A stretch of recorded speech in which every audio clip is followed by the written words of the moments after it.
make sure it's going over here. Let everyone get caught up with the excitement that is Totally Local. Open up a new tab. Make sure we're going here. Yeah, we are. And oh, it's the totally quiet. Can I turn this up? Oh, hey guys. Hold on. There we go. Let's start that over. Jason, epic shouts to Jason out there. He loves the theme song. So, there we go. Hello, everybody. Guess what? It's Totally Local Podcast. That's right. It's the time again of the year to do another podcast every week. Monmouth County, Ocean County, Jersey Shore's most colorful characters, entrepreneurs, and local businesses. We love it. You love it. Totally_local_podcast on Instagram. Totally Local Podcast on Facebook. Check us out because that's what we do and that's what we talk about. And that's just to give you a little snapshot of what we're about. But guess what, people? We're talking to a photographer this week. And Michael Lewis Media. We're talking to Michael from Michael Lewis Media. How's it going, Michael? Good. How we doing, guys? We're doing pretty good. Aaron Levine, LG Insurance. Sorry for the delay, folks. Today, not only was I, making making sure everything was working here on a technical aspect, but Aaron's always doing business. We always start the show, and he's always like, hold on. But that's okay. He's hydrating. He's ready to go. He's ready to face the day. Aaron, LG Insurance, how are you doing, man? I'm getting my caffeine fix right now because this morning was a little bit quick. Out the door, in and out with the kids, and kids not sleeping, and all that, that beautiful stuff. Isn't that fun? Mike, you have a new baby at home, right? Yeah, there must have been something in the air last night, man. I have an 8-week-old and a 2.5-year-old, and the 2.5-year-old, he was up from like 11:30 till like 3 in the morning. I don't know what was going on, but I don't know. There was something in the air last night for sure. You have to I don't want to say every night when I go to bed, I'm like, please just let this be the night where they just sleep, where he just sleeps through the night and everything's good. Because you never know. It's like you're always on call basically for like 18 years. With two, they seem to time it so that one sleeps and the other one stays awake. Oh man! It's like they like instinctually know each other's sleep schedules, and they time it so that you don't sleep. One's always awake. Andrew, I think we need like a daddy daycare podcast. We totally could just do daddy stories. Oh yeah, this could be days on end. Flock of dads. I've wanted to do that before because there's a lot of there's new dads, there's dads with one kid thinking about having another kid, there's dads, expectant dads that have kids on the way, and it's like, I think every dad, after they have, every parent, but specifically, every dad has that look in their eye, like when you're trying, you can't really explain it to somebody, and not to sound like whatever, but like you can't explain it to somebody that doesn't have a kid, but everybody that does have a kid, you kind of look at each other and you kind of just know, you know that it's chaos. You don't know what the hell's going on. And you're often thinking about, what was I doing before all this happened? And, I don't know. Can't figure it out. No. I mean, I want that T-shirt that says defeated dad, because that's what it is. Aaron, I think you don't even need the T-shirt. Your face just says it. Wow. Just put your face on the shirt. Not your face. Compliment. I'm saying like the face. No, the collective of dads. The collective faces. It says. I get it. The tie. I'm like looking at my, at my reflection in the camera, and I'm like, yep, tired AF. Yeah. My wife, before I put this shirt on, I just had like a faded T-shirt on, and obviously, like I've done nothing with my hair, and she was like, "You're gonna wear that shirt?" And I was like, all right, I guess I'll pretend like I tried and put on a nice shirt, even though we're both only running on like 3 hours of sleep. You got to do what you got to do, man. You got to get out there. Speaking of running on very little sleep, having children, having your own business, and dealing with the apocalypse that is upon us, we are obviously making do. Michael, what you have obviously a photography business. When all this hit, you must have known you had to pivot somewhat because you had to continue your business. How did you adjust to it right off the bat?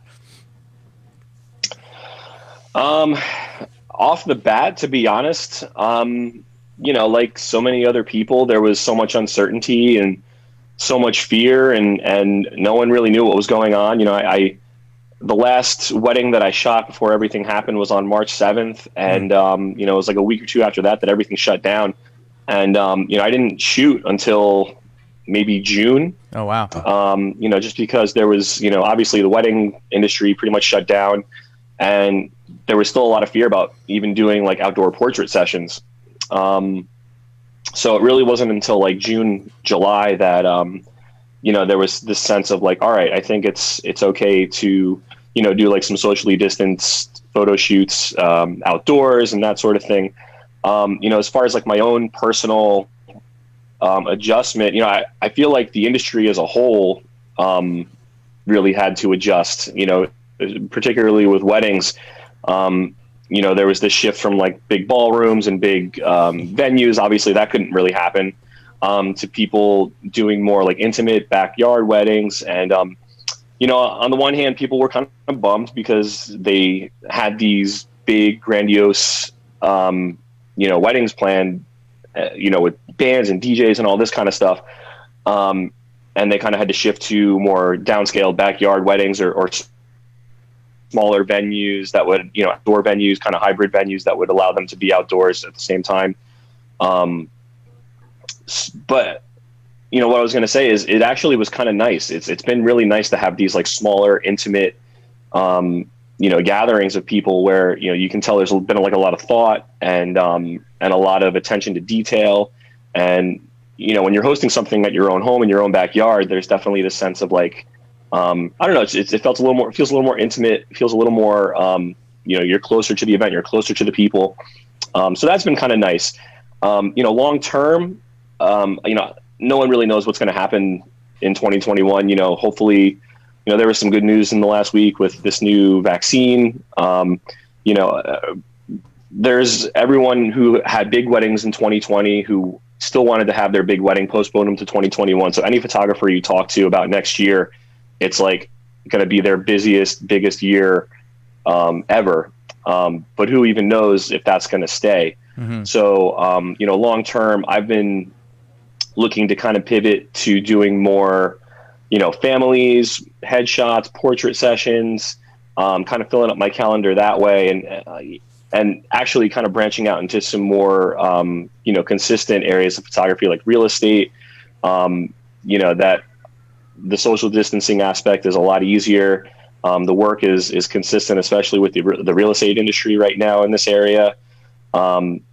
So that's in the immediate what I've been thinking, but long term, I really don't know where the wedding industry is going to go. So there's a little bit of like trying to pivot to make things work right now, and also hoping and praying that weddings as they were come back, but at the same time, not really knowing what's going to happen. Yeah. I mean, I'm a realist, but I'm an optimist. I mean, I think it is going to kind of go back to somewhat of a normal scenario, especially, people love to party. People love weddings for the most part. I don't know, how you do it. It seems like, there's some Bridezillas out there. I'm sure there's some Groomzillas out there. I don't know, like when you're sitting down to do that, do you really get a feel? Do you get a feel for the person, like on that first introductory, like when they're interviewing photographers? Is there a point where you'll say like, oh, these people are insane and I have to run, or like are you more of like a battle hardened, like ready to go and just do whatever you need to make these people look like not monsters and happy on their wedding day? So, little fun fact, I actually photographed Aaron's wedding. And the first time I met him, I was like, wow, this dude's going to be a total groomzilla. Wow. Oh, man. I could see that. I thought the exact same thing when I actually, met him. I was like, he's a groomzilla. No, Aaron and Casey, they're fantastic. I had such a good time doing their wedding, and actually, that was kind of like when I was first like really starting to get into wedding photography more seriously. Mm-hmm. You know, but to answer your question, you know, I'm pretty fortunate in that I get a lot of my couples through like word of mouth. So, you know, I already have like some sort of established connection with them, and you know, I work pretty hard to kind of develop that rapport and make sure that you know, they feel comfortable with me, because I think a lot of that like bridezilla, groomzilla stuff kind of comes from that fear of like, am I going to get the photos that I want? Am I going to have the kind of day that I want? You know, so the more that you can do to prepare ahead of time, you know, make sure that you've set the expectation of, you know, what you're going to do, where you're going to be, what kind of photos you're going to get. You know, the more you do that up front, the more you're setting yourself up for, you know, a good wedding day. And to be honest with you, any issue that I've had on a wedding day, 99% of the time doesn't come from the couple. It comes from someone in the family. Oh, hell yeah. It's always it's the mother of the bride. They, you know, people will come out of the woodwork and you know, be offering crazy suggestions. Do you work with, like, do you have an assistant, or you just roll solo in there when you're doing a wedding? So it depends on how big the wedding is. You know, I do shoot some on my own. I do have like a network of people that I shoot with who I can ask to assist me. I also assist a lot of other people too. And, you know, I'm pretty picky with who I choose to work with. Just not to sound like snooty or anything. I've honestly just been fortunate to kind of fall into working with people who I really like and really share like that common core value of, you know, just wanting to get the most for the couple. And, do you get, you know, I have a mentor who... Oh, you have a mentor. Oh, yeah, nice. No, go ahead. No. What were you I call her my mentor. That's good. So when I first made the decision to like really into, you know, this whole wedding industry, I reached out to some people that I knew, and, you know, someone who, had actually shot a wedding of a friend of mine. I reached out to her, and, she works more out of the Philly area. She gets a lot of her weddings in like Philly suburbs and that sort of thing. But she's kind of been like my wedding photography mentor, not just in terms of like the creative aspect, but in terms of, you know, what am I doing to prepare for this day? What am I doing to set the right expectations with the bride and the groom? How am I setting up the timeline for the day? And how am I acting on a wedding day? You know, like, am I acting professional? Am I staying positive? Am I staying, even though in my mind I may be like, oh my God, this day is like totally getting out of hand. Like Aaron's wedding. You can't say that. Far from it. We were up in Vermont. We had rode destination wedding. Come on. You know, it was so chill. It was so great. Top of the mountain. I mean, talk about the backdrop and the scenery that that's beautiful. We had some good, nice blue skies, warm weather, because it was July. It wasn't January in Vermont. It was July in Vermont. So that's hot. It was, but I guess you're on a mountain. It was perfect. It was beautiful. It was like great weather. It was like 75 degrees. It was sunny. You guys had arranged for the ski lift to be on, and we took that ski lift up to the top of the mountain, and we did some portraits up there, and yeah, it was awesome. That was such a cool experience.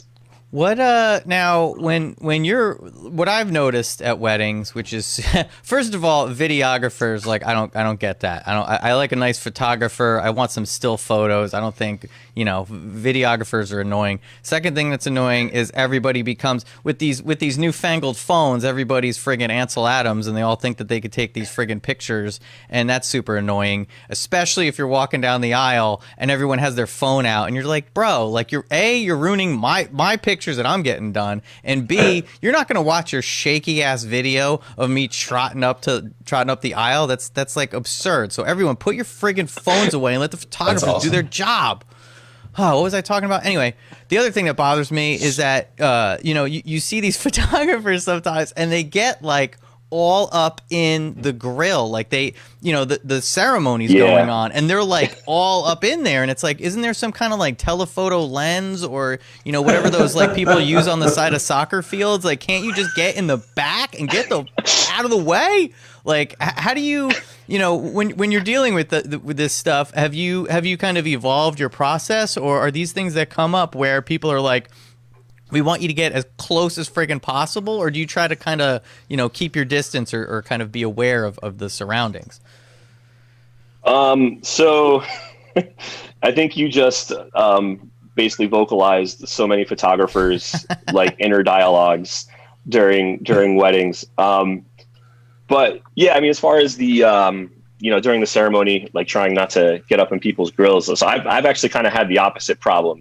I've kind of had this issue of like, how much do I want to impose myself in the event to get the shot, right? Mm-hmm. And when I first started out, I was like super timid and like super, like didn't want to get anywhere near the action. So I've kind of had to like force myself to get a little bit more into the action. But yeah, I'm the same way. Like sometimes I see photographers like getting right up in there, and I cringe. I'm like, ugh, like I start getting really tight, and yeah, I mean, I understand you got to get the shot, but at the same time, there's got to be this like, dude, you're not the one getting married, you're not the one. You got to get the shot. It's got to be all worth it.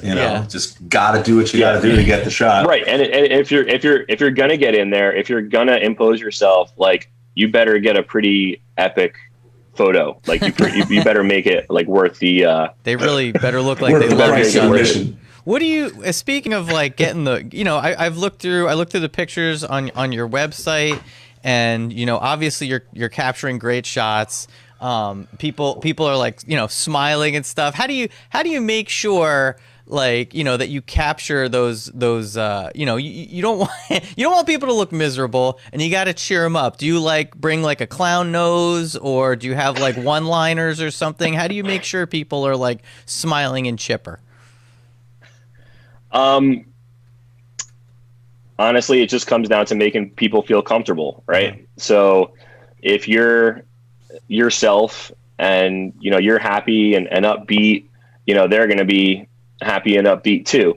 There are some things that I do to try to get them to feel more comfortable. And actually, one of the things I do is a lot of times I'll have them like whisper things into each other's ear that I can't hear. Okay. Right. So like they kind of have this little moment, right, with each other, and which I'm kind of like separate from, but capturing, right? Yeah, that's good. That's a good move, right? But there. when all else fails, I just tell them I ripped one, and and that always gets them to laugh too.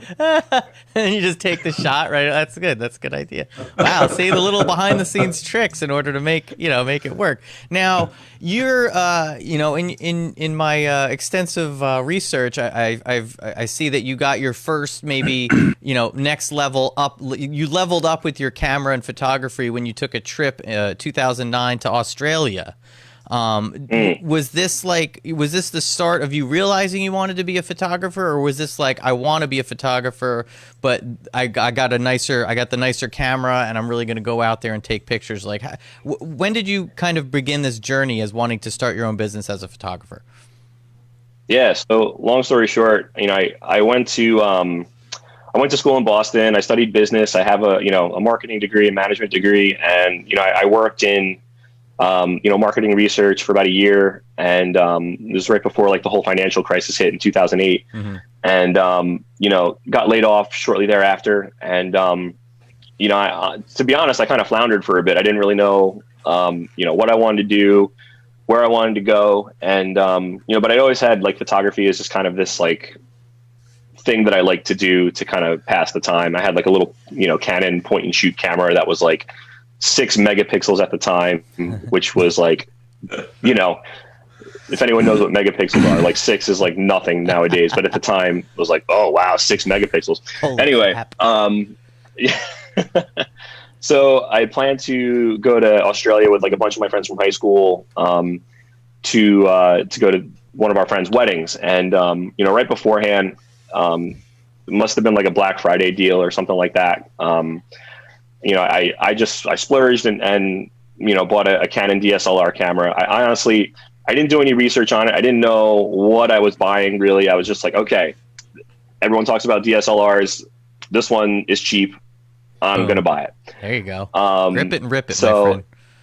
Exactly. So, you know, I kind of broke myself in on, you know, learning how to shoot with a DSLR over like the next year or so. And, you know, for me, it was like a very slow progression of at first just kind of shooting nature and you know, going on like little adventures with myself and like, you know, driving out to the beach in the morning to go photograph the sunrise, to kind of, you know, friends here and there would ask me like, hey, can you do like, you know, headshots for me or whatever. And at the time, you know, I was like so new, like I don't even want to say like how much I charged for it. Like, you know, start I was somewhere, just like, man. You gotta start. Yeah, exactly. He charged me a lot more than that last week when we did my family photos. But when you look at the end result, you know, we got a pretty good turnout. Andrew, can I share the screen? Yeah. Enable me to share. I'm disabled. I mean, my screen is disabled. Let's see. Share. Not enabled. I gotta show off my kids and Mike's work. What about now? Can you share now? Oh yeah. All right, cool. Let's see what we got here. Whoa. You know, so look at those cute kids captured at the beach on Sandy Hook, and Mike was good. He remembered to bring his camera, his lights, and even the film that goes in the camera, that little card. So I don't know if I've told this story, but a couple of weeks ago I did a photo shoot. I'm not going to say for who or for what. I don't want to shout anybody out. Epic shouts to messing it up. But we had a private jet and a runway, and we were at an airport. And a photographer shows up, and he's like, I forgot my SD card. Rule number 1, bring the film. Rule number 2, bring the camera. Like, Mike, have you ever forgot the film? Be honest. Knock on wood, no. I have not ever forgotten an SD card. I was telling Aaron told me the story last week when we were out at the beach, and honestly, when he told me that, I had like an anxiety attack. That's like every photographer's biggest fear is showing up and being like, oh my God, the one thing that I need to do this, I don't have. So we wound up shooting it with an iPhone, right? So tell me the difference between a photographer and a photographer. Like, let's get some real nitty gritty about these pictures that, you know, our fancy phones take compared to, you know, the work that you do with these mega expensive cameras. Well, I mean, I'm not Mr. Techie, but, you know, but I was telling you the other day, you know, some of these phones, you know, like, I mean, I can't really speak to Android because I'm not an Android guy, but like, you know, iPhones, like the new iPhone 11 and 12, like they have pretty sweet cameras. I'm not going to lie. Like I look at, you know, some of the photos that my mom and my brother-in-law and my sister take with their phones. And I'm just like, wow, like that's unbelievable.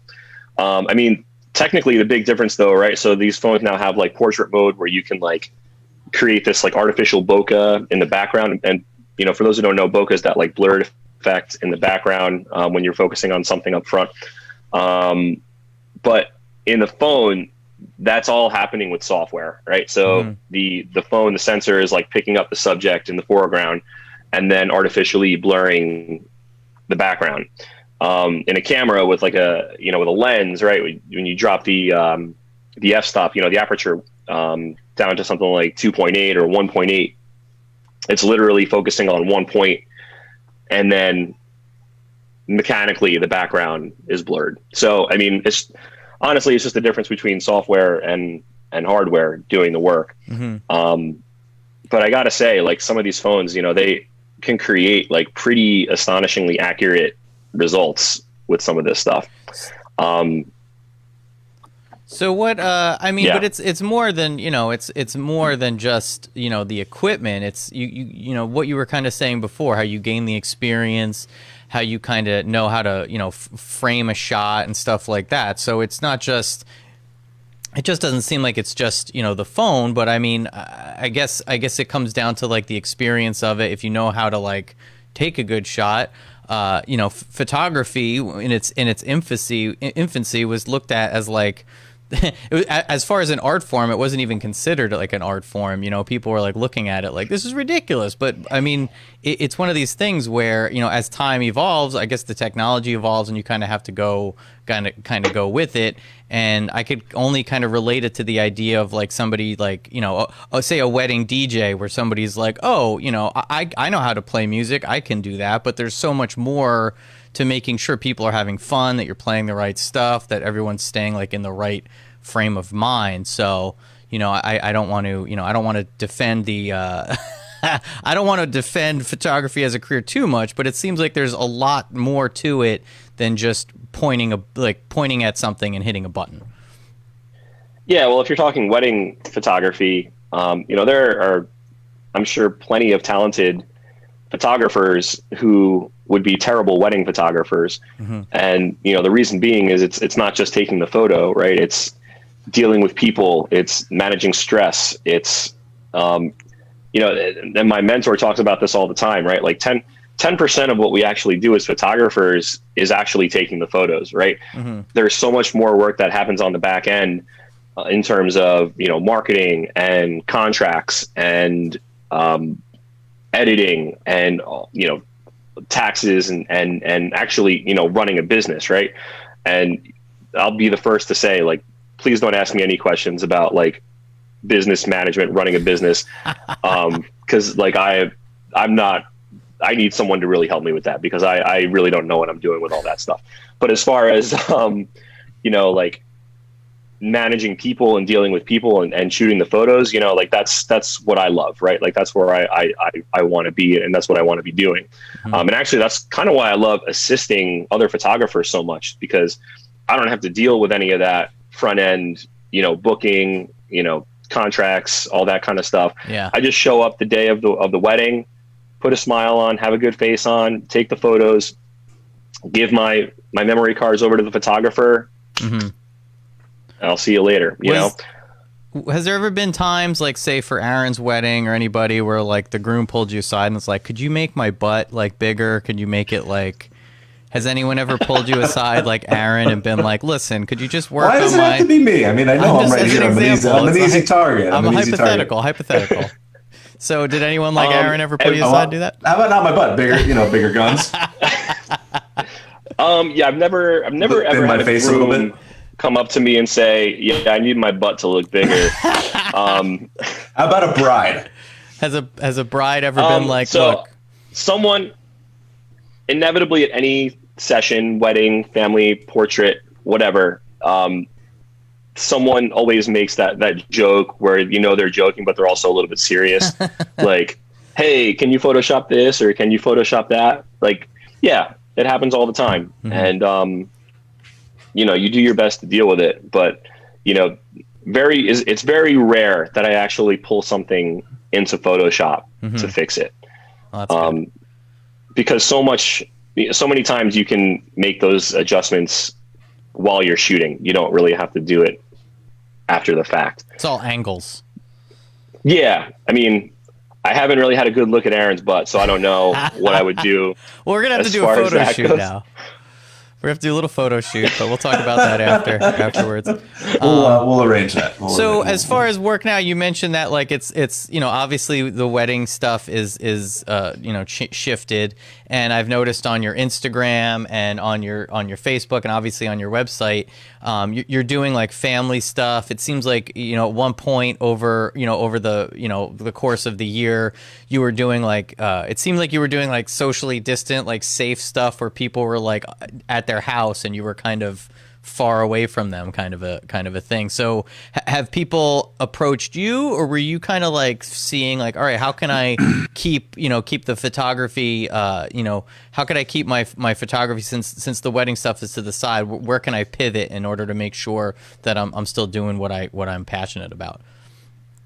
Well, like I said, I didn't shoot from, the beginning of March until like the end of June. So, there were some people, going around doing those like front porch sessions, mm-hmm. Where like, the families would kind of stay on their front stoop, and the photographer would take photos from like the curb. I didn't really get into that.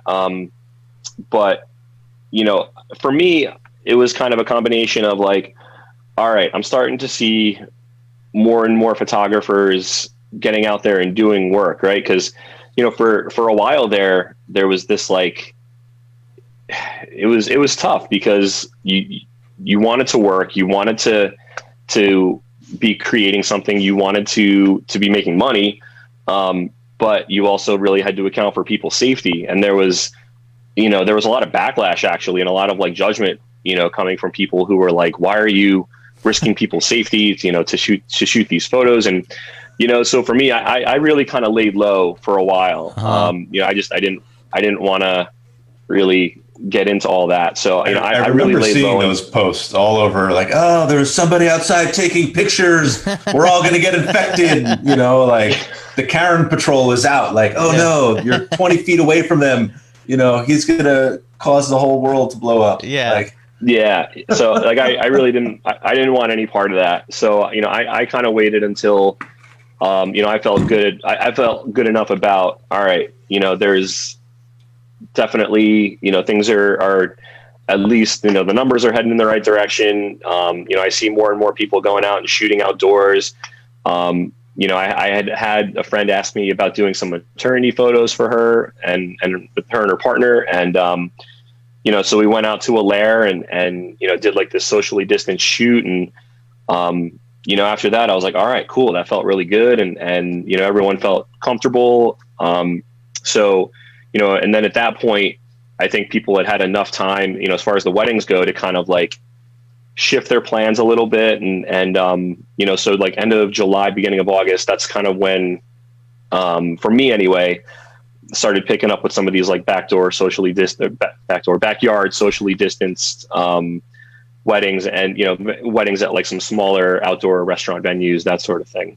So, but yeah, like I really laid low for a long time. Mm-hmm. Yeah, figuring out. I think some people did. If honestly, if Aaron didn't come in and kind of scramble with helping me with the podcast, I don't know if we would be doing this whole Zoom thing right now. But you kind of just have to evolve and do what you're comfortable with. And now you can't get rid of me. Now now Aaron's just part of it, and he's taking the show out of state. He's going to Florida next week.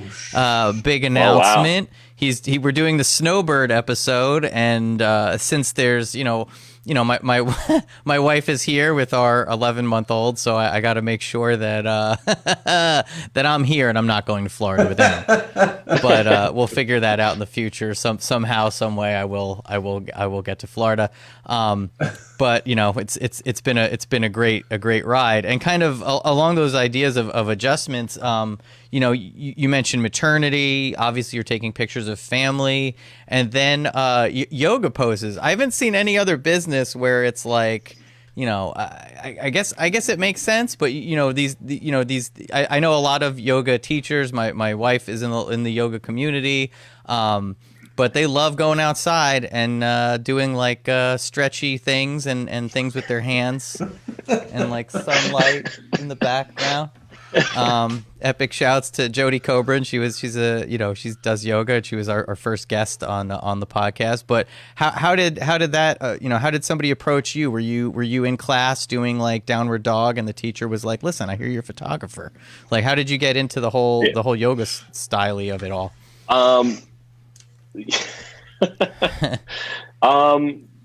Sorry, I can't get over the downward dog thing. Just like kind of get in your face, like, excuse me, hi, namaste. Yeah. I hear you're a photographer.